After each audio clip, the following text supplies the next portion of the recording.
Saturday night was the opening night game. We knew the team needed him to play, and the team knew that as well.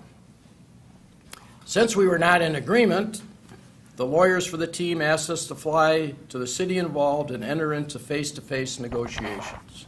Eventually, they said they would get the proper language inserted and that we would meet at the arena at 6 p.m. in the owner's box. We met them with Dr. Tucker and finished reading the contract at 6:30 p.m. The contract was okay. The player was practicing with the team in warm-ups down on the court. Howard shouted down to him to come up to the owner's box. He walked up the steps from the arena floor to the owner's box, and Dr. Tucker and Howard explained to him the terms of the contract. He signed, but the owner hadn't signed yet. He was out campaigning for a statewide political office. He arrived at 7 p.m. and was very annoyed and upset. By the way, it just so happens he had been a fraternity brother of mine in college, and he was really annoyed when he saw that I was involved with the negotiations. Nevertheless, he took the contract, went into the office behind the box office at the stadium, and did sign the contract as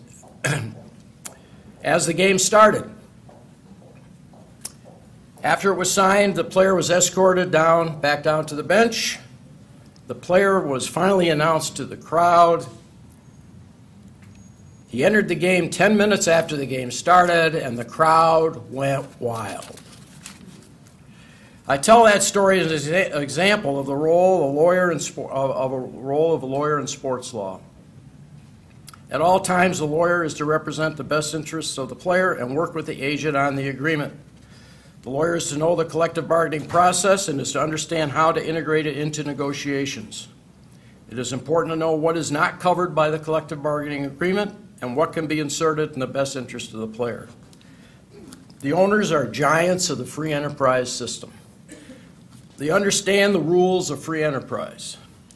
You will not lose their respect if you follow the best principles of advocacy and negotiation. In this particular case, the owner had great respect for the player and gave him an excellent renewal contract in later years, thanks to Dr. Tucker's negotiation.